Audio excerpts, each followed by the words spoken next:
हमने अपना chapter that is atomic structure को एंड कर लिया और आज हम शुरू करने जा रहे हैं chapter number 3 that is theories of covalent bond and shapes of molecule. और इस पहले लेक्चर के अंदर मैं इंट्रोडक्शन करूंगा इस चैप्टर का। अब देखो, जो चैप्टर का टाइटल होता है, कोई भी चैप्टर आता है तो उसके टाइटल के अंदर सारी बातें छुपी होती है। तो टाइटल को समझना आप लोगों के लिए लाजमी होता है, क्योंकि आगे जब हम चैप्टर के अंदर जाते हैं तो चैप्टर में हम वही टर्म डिस्कस करते हैं जो उस टाइटल के अंदर होते हैं। तो आइए मैं आपको इसके जो टाइटल है इसको समझाता हूँ। देखो, इसके अंदर 3-4 टर्म है। एक तो कोवेलेंट बॉन्ड है, इसको तो मैं थोड़ा सा डिस्कस करता हूँ और साथ को मैं मॉलिक्यूल को, लेकिन ये थ्योरी है, थ्योरी के बारे में समझो। अब इस चैप्टर के अंदर हम डिफरेंट थ्योरीज पढ़ेंगे, किसी एक्सपेरिमेंटल वर्क की तरफ नहीं जाएंगे, ना ही किसी लॉ को पढ़ेंगे। अब थ्योरीज के कुछ पाचुलेट होते हैं और पाचुलेट को यूज करते हुए वो जो बंदा है जिसने जो थ्योरी एक्सप्लेन की है या वो जो थ्योरी प्रेजेंट की है उसके कुछ एम्स एंड ऑब्जेक्टिव होते हैं। तो उन पाचुलेट को लेते हुए हम थ्योरी के एम्स और ऑब्जेक्टिव की तरफ पहुंच जाते हैं और थ्योरी के अंदर उसकी कुछ बातें होती है, बाकी कोई भी जो एक्सपेरिमेंटल वर्क होते हैं वो परफॉर्म नहीं होते। अब मुख्तलिफ थ्योरीज हम इस चैप्टर के अंदर पढ़ेंगे, जिस तरह electronic theory of balance, whisper theory, BBT theory, MOT theory. ये सारी थ्योरी है, थ्योरिटिकल बातें हैं। और वही जो थ्योरिटिकल बातें हैं वो मॉलिक्यूल के डिफरेंट चीजें, यानी मॉलिक्यूल के अंदर बॉन्डिंग, मॉलिक्यूल का शेप, मॉलिक्यूल की ज्योमेट्री और मॉलिक्यूल का मैग्नेटिक बिहेवियर, ये सारी चीजें उन थ्योरी के पाचुलेट को लेते हुए हर एक बंदा अच्छे तरीके से एक्सप्लेन करता है। मीन टू से थ्योरी के अंदर कुछ पाचुलेट होते हैं और उन पाचुलेट के बिना पर उसके जो एम्स और ऑब्जेक्ट होते हैं उसको हम डिस्कस कर सकते हैं। कोई भी एक्सपेरिमेंटल यानी कोई भी इंस्ट्रूमेंट इसके अंदर ऐसा हम नहीं करेंगे। देखो, वैसे मैं आपको बता दूं कि कोई बॉन्ड लेंथ वगैरह या ये चीजें कैलकुलेट करने के लिए हम क्या करते हैं, हम एक्सआरडी वगैरह यूज करते हैं, या बाकी जो प्यूरिटी है इनप्यूरिटी उसके अंदर हम स्पेक्ट्रोस्कोपी वगैरह यूज करते हैं, यूवी विजिबल आई या एडवांस लेवल के ऊपर बातें। तो उसके अंदर हम किसी मॉलिक्यूल की जो ज्योमेट्री होती है, शेप होती है, बॉन्ड लेंथ होता है, ये सारी चीजें हम एक्सपेरिमेंटल यानी हम किसी इंस्ट्रूमेंट को यूज करते हुए करते हैं। अब इस चैप्टर के अंदर या ये जो बनते हैं ये कोई भी इंस्ट्रूमेंट को यूज नहीं करते हैं, अपने पाचुलेट को यूज करते हैं और उन पाचुलेट के बेस पर जो उनके एम्स और ऑब्जेक्ट होते हैं उसको एक्सप्लेन कर लेते हैं और इसी को हम बोलते हैं थ्योरी। अब आगे जाएंगे तो यहाँ पर कोवेलेंट बॉन्ड से पहले बॉन्ड है, तो मैं बॉन्ड को आप लोगों को बता देता हूँ। बॉन्ड से पहले ही मैं आपको मॉलिक्यूल के बारे में बता देता हूँ कि मॉलिक्यूल क्या होते हैं। लेक्चर को ज्यादा लंबा नहीं करते हैं। अब देखो, मॉलिक्यूल मैं शॉर्टकट बता देता हूँ। मॉलिक्यूल वो चीज होती है जिसके अंदर हमेशा के लिए कोवेलेंट बॉन्डिंग होगी। यानी कोई सब्सटेंस होते हैं, सब्सटेंसेस आप लोगों के पास डिफरेंट हो सकते हैं, वो कंपाउंड भी हो सकते हैं, वो एटम, आयंस, एलिमेंट, ये चीजें भी हो सकती है, लेकिन मॉलिक्यूल वो सब्सटेंस होगा जिसके अंदर कोवेलेंट बॉन्ड होगी, ऑलवेज कोवेलेंट बॉन्ड। दूसरी बात, कोवेलेंट बॉन्ड हमेशा के लिए होगी, लेकिन किसी किसी मॉलिक्यूल के अंदर कोवेलेंट बॉन्ड नहीं होती है। देखो ये बात समझो, मैंने तो बोल दिया कोवेलेंट बॉन्ड होते हैं, लेकिन किसी मॉलिक्यूल के अंदर कोवेलेंट बॉन्ड नहीं होते। और वो मॉलिक्यूल जिनके अंदर कोई कोवेलेंट बॉन्ड नहीं होते उसको हम बोलते हैं होमोएटॉमिक मॉलिक्यूल, या होमोएटॉमिक नहीं, होमो तो सेम तरह से मिलते होते हैं, उसको हम बोलते हैं मोनोएटॉमिक मॉलिक्यूल। जिस तरह हीलियम है, नियान है, आर्गान है, कैप्टन, जीनान वगैरह। तो केमिस्ट्री के अंदर एक्सेप्शन बहुत सारी होती है, कोवेलेंट बॉन्ड को आप लोग हमेशा के लिए नहीं, ये ऐसे मॉलिक्यूल है जिसके अंदर कोवेलेंट बॉन्ड नहीं होती। अब मॉलिक्यूल की फिर हम दूसरी डिफिनेशन की तरफ आएंगे। मॉलिक्यूल हर उस सब्सटेंस को बोलेंगे जो फ्रीली एग्जिस्ट करते हैं, और फ्रीली एग्जिस्ट करने के साथ यहाँ पर देखो ये एक एटम से भी मिलकर बन सकते हैं, जिसको हम बोलते हैं मोनोएटॉमिक मॉलिक्यूल। ये दो एटमों से भी मिलकर बन सकते हैं, और वो दो एटम सेम भी हो सकते हैं और वो दो एटम डिफरेंट भी हो सकते हैं। जिस तरह H2 है, O2 है, इसी तरह बाकी जो दो एटम से मिलकर बनता है वो है HCl। और इसी तरह तीन एटम से भी मिलकर बन सकते हैं जिसको हम ट्राई एटॉमिक मॉलिक्यूल बोलते हैं। वो सेम भी हो सकते हैं जिस तरह ओजोन है, और वो डिफरेंट भी हो सकते हैं जिस तरह H2O है। अब मॉलिक्यूल के अंदर हमेशा के लिए कोवेलेंट बॉन्डिंग होती है, मैंने आपको ये बता दिया। और कंपाउंड के अंदर फर्क ये है कि ये मॉलिक्यूल भी और ये साथ में कंपाउंड भी है। अब इसको अगर आप लोग देखोगे तो ये क्या है, ये मॉलिक्यूल है, एलिमेंट है, लेकिन ये कंपाउंड नहीं है। कंपाउंड के लिए शर्त है, कंपाउंड के लिए कंडीशन ये है कि उसके अंदर दो डिफरेंट एलिमेंट होंगे। देखो, इस चैप्टर के अंदर हम सारी डिस्कशन करेंगे about molecule, not compound. Compound ना फार्मूला यूनिट, ये फार्मूला यूनिट आयनिक कंपाउंड। और इसके अंदर जो सारी बातें हम करेंगे वो मालिक्यूल के बारे में भी करेंगे। मालिक्यूल के बारे में आपको ये बेसिक आइडिया होनी चाहिए कि उसके अंदर कोवेलेंट बॉन्ड होते हैं, वो सेम तरह के एटमों से भी मिलकर बन सकते हैं, उसके अंदर एक एटम भी हो सकते हैं, लेकिन उसके लिए कंडीशन ये है कि वो फ्रीली एग्जिस्ट करते हैं। ये बात होगी। अब देखो जो बांड है, बांड क्या चीज है सर? सर बांड क्या है? अब बांड की तरफ जाते हैं। ये दो बातें होगी, मॉलिक्यूल और थ्योरी होगी। तो मॉलिक्यूल और थ्योरी के बाद जो तीसरा टर्म है that is known as bond. Bond हर उस चीज को बोलते हैं या हर वो चीज को जो एक दूसरे को जोड़ के रखे, यानी जो एक दूसरे के साथ मिले। अब सिंपल एग्जांपल है, ये मार्कर है और ये इसका कैप है। जब मैं कैप और मार्कर को एक दूसरे के साथ मिला तो ये एक दूसरे के साथ जुड़ जाते हैं। ये एक बांड है जो किसी भी चीजों को एक दूसरे के साथ जोड़ के रखती है, उसको हम बोलते हैं बांड। जिस तरह ये बोर्ड है तो इसके अंदर मैंने कील लगा के इसको दीवार के साथ जोड़ा हुआ है, तो ये भी एक बांड बना हुआ है। बांड जोड़ने का नाम है, अट्रैक्शन का नाम है, होल्डिंग का नाम है। लेकिन यहां पर जो केमिस्ट्री के अंदर बांड हम डिस्कस करते हैं उसको हम बोलते हैं उसको हम बोलते हैं chemical bond. Sir what is mean by chemical bond? Chemical bond की यहां पर मैंने डिफिनेशन लिखी है कि the force of attraction that hold the atom or ion together in a substance. देखो देखो जिस चीज के अंदर, जिस सब्सटेंस के अंदर इलेक्ट्रॉन इन्वॉल्व होते हैं, उस इलेक्ट्रॉन की जोड़ने से जो वो उस इलेक्ट्रॉन जो दो चीजों को एक दूसरे के साथ जोड़ के रखती है उसको हम बोलते हैं केमिकल बांड। जो बांड या जो जिस जिस जोड़ को कौन जोड़े, वो जोड़ को इलेक्ट्रॉन जोड़े, उस जोड़ का नाम होता है केमिकल बांड। यानी जो इलेक्ट्रॉन के मिलने से बने या इलेक्ट्रॉन एक दूसरे को अट्रैक्ट करें, इसको हम बोलते हैं केमिकल बांड। बाकी जोड़ने का नाम बांड होता है। अब देखो यहां पर कोवेलेंट बांड है। अब कोवेलेंट बांड की तरफ जाते हैं। सर कोवेलेंट बांड क्या है? कोवेलेंट बांड के बारे में थोड़ा समझो, फिर हम इसकी हिस्ट्री और इन चीजों के ऊपर जाते हैं। देखो कोवेलेंट बांड को डिस्कस करने वाले बंदे लीवस लैंगमियर कंसेप्ट ऑफ 1919। वो क्या कहते हैं? वो ये कहते हैं कि कोई भी एटम बांड बनाते हैं, बांड बनाने के लिए उसकी कंडीशन होती है। अब बांड वो ऐसा करते हैं कि किसी भी एटम के वैलेंस शेल के अंदर इलेक्ट्रॉन एक दूसरे के साथ शेयर होते हैं, उस शेयरिंग से जो बांड बनते हैं उसको हम बोलते हैं कोवेलेंट बांड। आयनिक बांड में कंप्लीट ट्रांसफर ऑफ इलेक्ट्रॉन होते हैं और जिसमें शेयरिंग से बने उसको बोलते हैं कोवेलेंट बांड। अब ये कहते हैं ये कोवेलेंट बांड या ये बांड एटम बनाते क्यों? Why atom form bond? ये सवाल है। Why atom form bond? Bond बनते क्यों है? बांड इसलिए बनते हैं कि स्टेबिलिटी गेन करने के लिए। अब इस मार्कर के ऊपर अगर कैप ना हो, इधर में बांड ना बनो तो ये सूख कर जाएगा, लेकिन इसके ऊपर जब मैं ये कैप रखता हूं तो स्टेबल हो गया। अब एटम बांड तीन चार वजह से बनाते हैं। पहली बात ये कि वो स्टेबिलिटी गेन करने के लिए। स्टेबिलिटी कैसे गेन होगी, ये बातें आगे मैं डिस्कस करने वाला। स्टेबिलिटी जब गेन करेगा मीन टू से उसकी एनर्जी क्या होगी? एनर्जी उसकी कम हो जाएगी। एनर्जी कम करने के लिए और स्टेबिलिटी गेन करने के लिए। दूसरी बात, वो ऑक्टेट ऑक्टेट या डुप्लेट को कंप्लीट करने के लिए बांड बनाते हैं। डुप्लेट, ये डुप्लेट है या? अब देखो ऑक्टेट और डिप्लेट कंप्लीट कैसे होगा, इसके लिए ये जो लीवस लैंगमियर कंसेप्ट है 1919, इसके बारे में हम डिस्कस करते हैं। ये बंदा हमें ये कहता है कि एटम जो कोवेलेंट बांड बनाते हैं वो क्या करते हैं, अपना ये जो वैलेंस शेल है इसके अंदर इलेक्ट्रॉन को शेयर करते हैं, और शेयरिंग के रिजल्ट में उनका जो नियरेस्ट नेबर नोबल गैस है, यानी उनकी जो वैलेंस शेल इलेक्ट्रॉनिक कन्फिग्रेशन होगी वो NH2 और NP6 हो जाएगी। क्या मतलब सर? देखो ये कोई एटम है, मैं यहां से आपको बताता हूँ। इसका न्यूक्लियस है, इसका पहला शेल हो गया, ये दूसरा शेल हो गया, ये तीसरा शेल हो गया, ये चौथा शेल हो गया। अब इसका जो सबसे आखिरी वाला शेल है, ये वाला शेल, इसको हम बोलते हैं वैलेंस शेल, लास्ट शेल या आउटर मोस्ट शेल या वैलेंस शेल।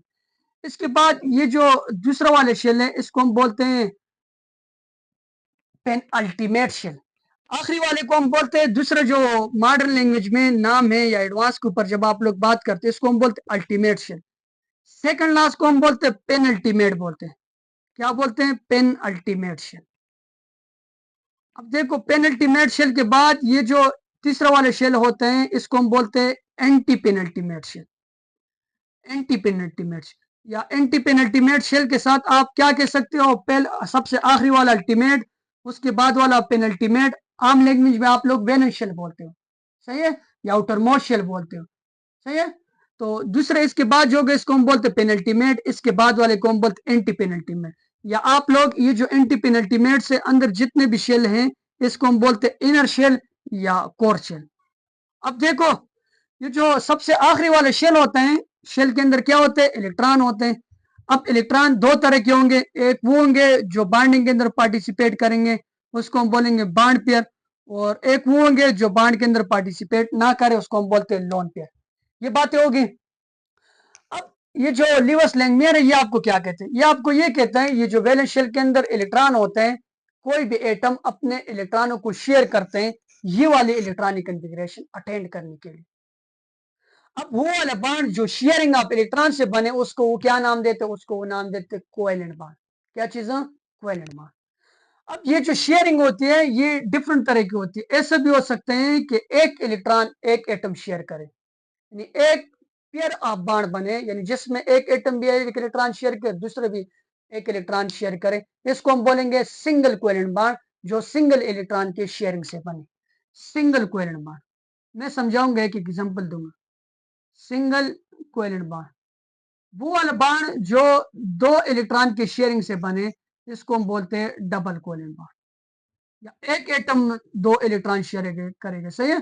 टोटल जो पेयर होंगे वो क्या होंगे, वो दो पेयर हो जाएंगे, और टोटल जो इलेक्ट्रॉन यहाँ पर शेयर होंगे वो दो हो जाएंगे, यहाँ पर जो शेयर होंगे वो चार होंगे, क्योंकि एक भी दो करेगा दूसरे भी दो करेंगे। अब तीसरी कंडीशन ये है कि वो तीन इलेक्ट्रॉन शेयर करें, तो इसको हम बोलेंगे ट्रिपल कोवेलेंट बॉन्ड। क्या चीज है, ट्रिपल कोवेलेंट बॉन्ड। और ट्रिपल कोवेलेंट बॉन्ड में एक भी तीन करते दूसरे भी तीन के अंदर टोटल क्या होते हैं, टोटल आप लोगों के पास 6 हो जाते हैं। इसके बाद चार शेयर नहीं कर सकता है, ये जो तीन की एग्जांपल है most of the cases carbon में होते हैं। चार की अगर आप बोलोगे सर कार्बन तीन शेयर करते हैं तो कार्बन चार बॉन्ड बने, चार क्यों नहीं शेयर कर सकते, क्योंकि वो एक दूसरे कितने करीब आ जाते हैं कि न्यूक्लियाई एक दूसरे के पास ऊपर ओवरलैप कर जाती है, वहां अट्रैक्शन के बजाय रिपल्शन क्रिएट हो जाती है। देखो सिंगल कोवेलेंट बॉन्ड की एग्जांपल ये है कि जिस तरह हाइड्रोजन है, तो हाइड्रोजन में अगर आप लोग देखते हो तो एक इलेक्ट्रॉन है, इसकी इलेक्ट्रॉनिक कन्फिग्रेशन ऐसी है 1:1। सिमिलरली दूसरा इलेक्ट्रॉन आएगा तो उसकी भी इलेक्ट्रॉनिक कन्फिग्रेशन ऐसी हो जाएगी 1:1। अब देखो लीवर स्ट्रक्चर से हम इसको एक्सप्लेन करते हैं, तो लीवर्स ये कहते हैं कि एक के इलेक्ट्रॉनों को आप लोग क्या करो, एक के इलेक्ट्रॉनों को आप लोग डॉट से रिप्रेजेंट करो और दूसरे के इलेक्ट्रॉन को आप क्या करो, क्रॉस से रिप्रेजेंट करो। ये क्रॉस हो जाएगी, जब ये एक दूसरे के करीब आएंगे तो करीब आने से क्या हो जाएगी, ओवरलैपिंग हो जाएगी। ओवरलैपिंग का मतलब मैं सिंपल यहाँ पर आप लोगों को लिख लेता हूँ कि ये इलेक्ट्रॉन एक शेयर कर लेगा और एक इलेक्ट्रॉन दूसरी शेयर कर लेगा। कोवेलेंट बॉन्ड को इस तरह स्ट्रेट लाइन से हम डिनोट कर लेंगे, तो ये जो बॉन्ड बनेगा ये सिंगल कोवेलेंट बॉन्ड बन जाएगा। अब डबल में क्या होगा, दो इलेक्ट्रॉन शेयर होंगे, डबल की एग्जांपल ऑक्सीजन हो जाएगी। देखो एक ऑक्सीजन भी दो करेगा और दूसरा ऑक्सीजन भी क्या करेगा, वो भी दो करेगा, तो यहां से जो बाण बन जाएगा ये इस तरह डबल कोवेलेंट बाण बने। ट्रिपल कोवेलेंट बाण की आप लोग नाइट्रोजन की एग्जांपल ले सकते हो।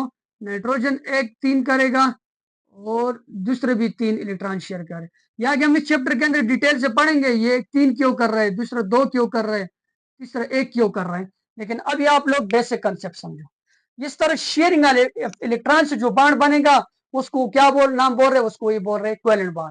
और कोवेलेंट बाण चूंकि डायरेक्शनल नेचर होते हैं, और इसी डायरेक्शनल नेचर को लेते हुए कोवेलेंट बाण किसी मॉलिक्यूल के अंदर होगा तो उस मॉलिक्यूल की प्रॉपर ज्योमेट्री भी होगी और प्रॉपर शेप भी होगा।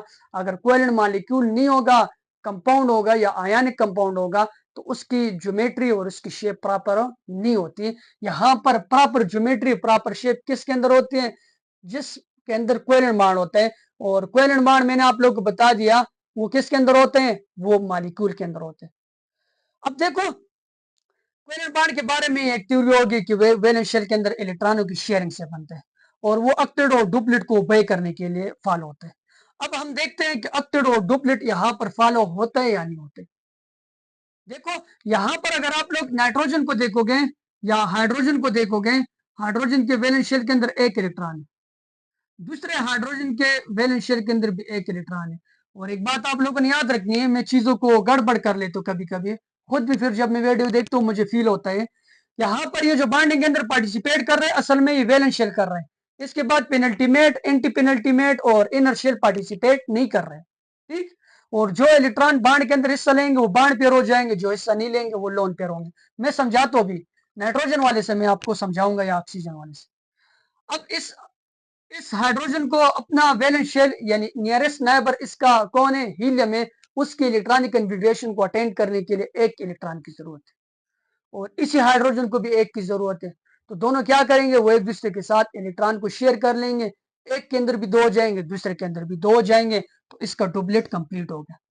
कंप्लीट होगा तो स्टेबिलिटी आ जाएगी और एनर्जी कम हो जाएगी। सिमिलरली आप लोग अगर यहां पर इस ऑक्सीजन को देखते हो तो ऑक्सीजन के वैलेंस एटॉमिक नंबर 8 होता है। पहले शेल के अंदर 2 इलेक्ट्रॉन, दूसरे के अंदर जो इलेक्ट्रॉन हो जाते हैं वो 6 हो जाते हैं। ये 6 और टोटल 3 पेयर है। टोटल क्या है, 3 पेयर है। दूसरे ऑक्सीजन के भी वैलेंस शेल के अंदर 6 इलेक्ट्रॉन है। यहां पर देखो 1 2 3 4 और ये 5 और 6। अब इसको भी 2 इलेक्ट्रॉन की जरूरत है और इसको भी 2 इलेक्ट्रॉन की जरूरत है। ये क्या कर लेंगे एक दूसरे के साथ, ये जो इलेक्ट्रॉन है ना, मैंने एक को डॉट से नहीं बनाया, एक को आप लोगों ने डॉट से और दूसरे को क्रॉस से, ये लीवर्स का फार्मूला है डॉट और क्रॉस, कि आपको पता चल जाए कि ये किसका इलेक्ट्रॉन है। अब ये क्या करेगा, ये इन 2 इलेक्ट्रॉन को एक दूसरे के साथ शेयर कर लेगा। म्यूचुअल शेयरिंग से इलेक्ट्रॉन या म्यूचुअल शेयरिंग से जो बाण बन जाएगा उसको हम बोलेंगे कोवेलेंट बाण। अब यहाँ पर देखो इस 2 इलेक्ट्रॉन ने और इस 2 इलेक्ट्रॉन ने बांड के अंदर हिस्सा ले लिया, तो इसको हम बोलते हैं बांड पेयर। अब ऑक्सीजन के ऊपर एक लोन पेयर ये और एक लोन पेयर ये रह गया जिसने बांड के अंदर पार्टिसिपेट नहीं किया, इसको हम बोलते हैं लोन पेयर। सिमिलरली 3 वाले केस में भी हो गया, और अगर आप लोग यहां पर देखोगे तो इसके 8 इलेक्ट्रॉन पूरे हो जाएंगे। नाइट्रोजन में भी सिमिलर केस है। नाइट्रोजन को अगर आप लोग देखोगे तो नाइट्रोजन के एटॉमिक नंबर 7 होते हैं, वैलेंस शेल के अंदर 5 इलेक्ट्रॉन, इसको 3 इलेक्ट्रॉनों की जरूरत है ऑक्टेट को कंप्लीट करने के लिए, तो ये 3 शेयरिंग से बन जाएगा और एक यहाँ पर लोन पेयर रह जाएगा और इसका ऑक्टेट कंप्लीट हो गया। अब कुछ ऐसे मॉलिक्यूल हमारे पास होते हैं जो इन ऑक्टेट को या इन डुप्लेट को फॉलो नहीं करते। किसी के अंदर ये जो इलेक्ट्रॉन है वो 8 से कम होते हैं लेकिन स्टिल दे आर स्टेबल, और किसी के अंदर जो इलेक्ट्रॉन होते हैं वो 8 से ज्यादा भी हो सकते हैं। ये मैक्सिमम जो कोवेलेंसी होती है वो इन चीजों के ऊपर डिपेंड नहीं करती है, वो डिपेंड करते हैं उनके वैलेंस शेल के ऊपर। मैं एक दो के आपको एग्जांपल भी दे देता हूं। देखो अगर आप लोग ये एक मॉलिक्यूल है जिसका नाम है बेरिलियम क्लोराइड BCl2, इसको देखोगे तो बेरिलियम को अगर आप लोग देखोगे यहाँ पर बेरिलियम को, तो बेरिलियम के एटॉमिक नंबर है 4, इसके वैलेंस शेल के इलेक्ट्रॉन है 2। अब यहाँ पर जो बाण बनाए, बाण कुछ ऐसे बनाए, ये बेरिलियम है, इसके 2 इलेक्ट्रॉन है, एक इधर है और दूसरा इधर है, और साथ में क्लोरीन है, क्लोरीन के वैलेंस शेल के अंदर 7 इलेक्ट्रॉन है। ये हो गया क्लोरीन। अब क्लोरीन क्या करेगा, एक इलेक्ट्रॉन इसके साथ शेयर कर लेगा और बाकी जो इलेक्ट्रॉन है उसके क्लोरीन के वो यहाँ पर रह जाएंगे 7, 1 2 3 4 5 और ये 6 और 7। सिमिलरली यहाँ से भी जो दूसरा क्लोरीन आएगा वो भी ऐसा कर लेगा, एक जो इलेक्ट्रॉन है वो इसके साथ शेयर कर लेगा और बाकी इसके रह जाएगी। अब क्लोरीन के तो वैलेंस शेल के अंदर 8 इलेक्ट्रॉन आ गए, लेकिन बेरिलियम को अगर आप लोग यहाँ पर देखोगे तो बेरिलियम के वैलेंस शेल के अंदर 4 इलेक्ट्रॉन है, तो ये इलेक्ट्रॉन डिफिशिएंट स्पीशी है और ये ऑक्टेट और डुप्लेट को फॉलो नहीं करते। सिमिलरली बेरिलियम के अलावा यहाँ अगर आप लोग और एग्जांपल लो, BF3 ले लो या BCl3 ले लो या LCl3 ले लो, इसके अंदर जो इलेक्ट्रॉन होते हैं वो 8 से कम होते हैं वैलेंस शेल के अंदर, और सिमिलरली इसको हम बोलते हैं इलेक्ट्रॉन डिफिशिएंट स्पीशीज, जो ऑक्टेट और डुप्लेट को फॉलो नहीं करते। और कुछ ऐसे होते हैं जिसके अंदर इलेक्ट्रॉन की तादाद 8 से ज्यादा होती है उनके वैलेंस शेल के अंदर। मैं इधर से देख लेता हूँ कहाँ तक नजर आ रहा है। नजर आ रहा है यहाँ पर भी। यहाँ पर अगर आप लोग देखो मैं इसकी एग्जांपल देता हूँ, ये है PCl5। अब PCl5 में अगर आप लोग फास्फोरस के देखोगे तो फास्फोरस ग्रुप 5 से बिलोंग करता है, नाइट्रोजन फास्फोरस। तो इसके वैलेंस शेल के अंदर कितने इलेक्ट्रॉन है, इसके वैलेंस शेल के अंदर मैं PCl3 5 को इधर लिख लेता हूँ, इसके वैलेंस शेल के अंदर है 5 इलेक्ट्रॉन, 1 2 3 4 और साथ में मैं थोड़ा सा इस तरह कर लेता हूँ, ये 5 इलेक्ट्रॉन हो गए। अब इसके साथ 5 क्लोरीन है, तो 5 क्लोरीन आएंगे और 5 क्लोरीन इसके साथ बाण बना लेंगे, एक इधर से आ जाएगा, एक इधर से, एक इधर से और एक इधर से। ये क्लोरीन है, आप लोग इसको क्लोरीन समझो, ये क्लोरीन है। और सिमिलरली इसको आप लोगों ने फास्फोरस भी समझना है, ये फास्फोरस के इलेक्ट्रॉन भी है, यहाँ से ये फास्फोरस के इलेक्ट्रॉन। अब अगर आप फास्फोरस के वैलेंस शेल के अंदर देखोगे तो 2, 4, 6, 8 और 10, इसके अंदर 10 इलेक्ट्रॉन आ गए, तो ये एक्सपेंडेड ऑक्टेट है। इसके इसने ऑक्टेट को फॉलो नहीं किया, अपने वैलेंस शेल के अंदर 8 से ज्यादा भी इलेक्ट्रॉन ले आया। तो ऐसा हो सकता है कि 8 से ज्यादा भी इलेक्ट्रॉन आए और 8 से कम भी इलेक्ट्रॉन आए। इसको मुख्तलिफ थ्योरी एक्सप्लेन करती है, जिसको हम बोलते हैं सेज्विक की एक थ्योरी है। वो आपको ये कहते हैं कि वैलेंस शेल के अंदर जितने भी इलेक्ट्रॉन होंगे वो सारे पार्टिसिपेट कर सकते हैं बांड के अंदर, और जो मैक्सिमम बांड बनाते हैं उसको हम बोलते हैं कोवेलेंसी। और कोवेलेंसी डिपेंड करती है ग्रुप नंबर के ऊपर और साथ में पीरियड के ऊपर भी डिपेंड करती है।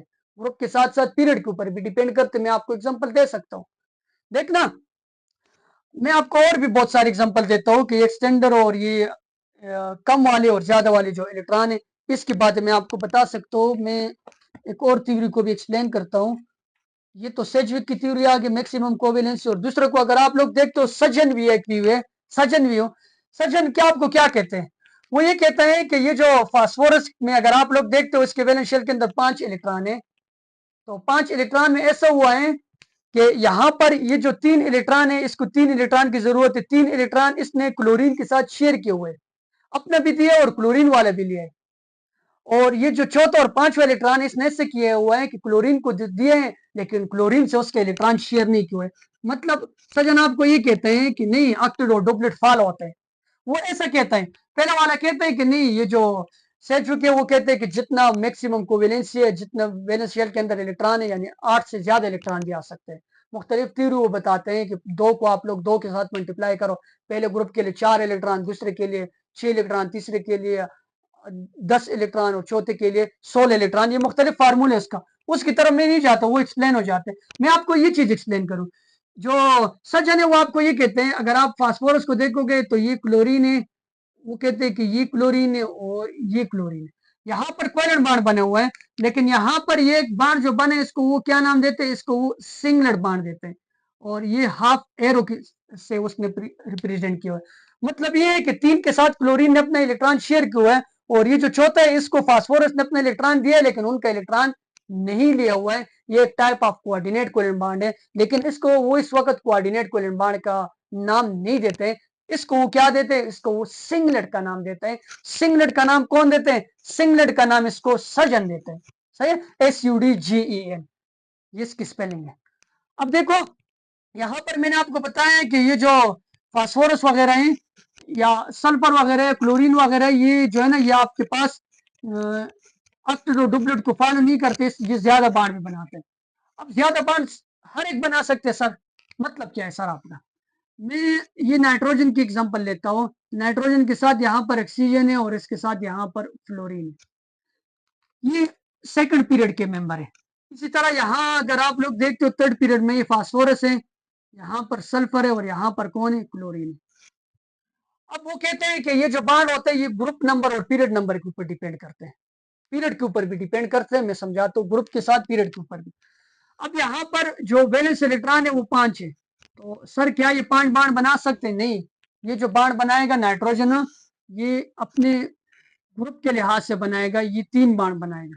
यहाँ पर ऑक्सीजन को अगर आप देखते हो तो ऑक्सीजन 2 बांड बनाएगा ऑक्टेट और डुप्लेट को फॉलो करने, और फ्लोरीन 1 बांड बनाएगा। ये तीनों जो होंगे ये अपना ऑक्टेट और डुप्लेट को फॉलो करेंगे, 3, 2 और 1 बांड बनाने। लेकिन इसका जो नीचे वाला मेंबर होगा, जो थर्ड पीरियड का मेंबर होगा, थर्ड के साथ फोर्थ फिफ्थ वाला भी हो सकता है, लेकिन थर्ड से मैं एग्जांपल देता हूँ। ये जो फास्फोरस है ये 2 तरह के बांड बनाएंगे, ये 3 बांड भी बना सकता है और ये 5 बांड भी बना सकते हैं।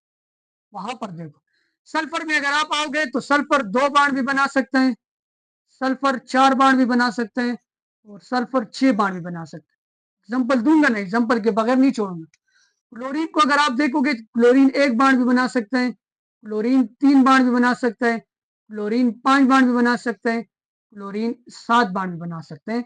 लेकिन क्लोरीन का जो पहला मेंबर है क्लोरीन ग्रुप का, वो फ्लोरीन है, वो हमेशा के लिए 1 बांड बनाएंगे। ऑक्सीजन 2 बांड बनाएंगे, नाइट्रोजन 3 बांड बनाएगा, लेकिन फास्फोरस 3, 5, सल्फर 2, 4, 6 और क्लोरीन 1, 3, 5 और 7।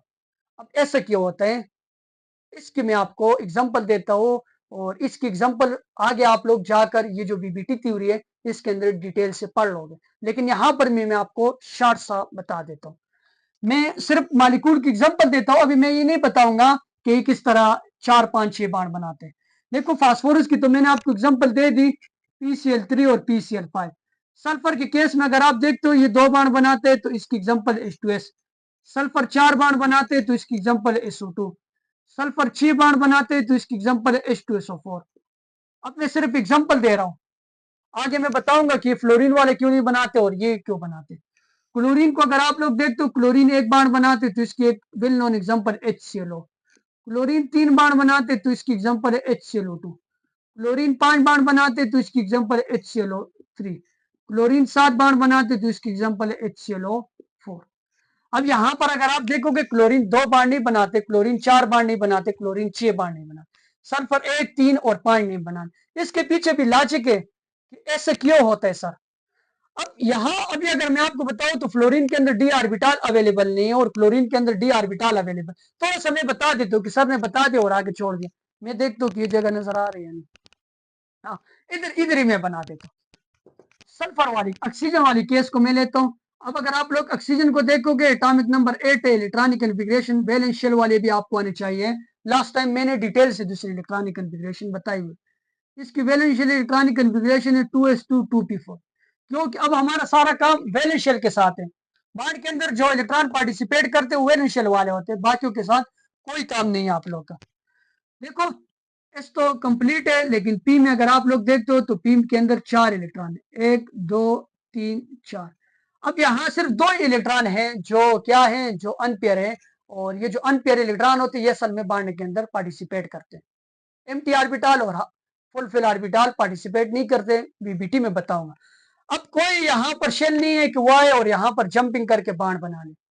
लेकिन अगर आप लोग सल्फर वाले केस में देखोगे तो सल्फर के एटॉमिक नंबर 16 होते हैं, valence shell electronic configuration 3s2 3p4 और साथ में यहाँ पर 3d0। यहाँ पर डी ऑर्बिटल है अवेलेबल है तो ये इलेक्ट्रॉन आगे जंपिंग कर लेते हैं और जंपिंग के रिजल्ट में आप लोग के पास हाफ फिल ऑर्बिटल आ जाते हैं, वो असल में बांडिंग के अंदर पार्टिसिपेट कर लेते हैं। ये तो जनरल सी बात थी, मैंने आपको कोवेलेंट बांड के बारे में बता दी। अब बांड जो है ना वो इलेक्ट्रोस्टैटिक फोर्स ऑफ अट्रैक्शन से बन सकता है। इन दो अपोजिट चार्जेस के दरमियान अट्रैक्शन से भी बनते हैं, और अगर चार्जेस ना हो तो वो शेयरिंग ऑफ इलेक्ट्रॉन से भी बन सकते हैं। और बाकी सारी चीजें जो बांड के बारे में बेसिक आइडिया था वो मैंने आप लोगों को बता दिया। नेक्स्ट लेक्चर हमारा जो पहला लेक्चर होगा वो विस्पर थ्योरी के बारे में होगा, वो मैं आपको डिटेल से पढ़ाऊंगा। Thank you for watching my videos.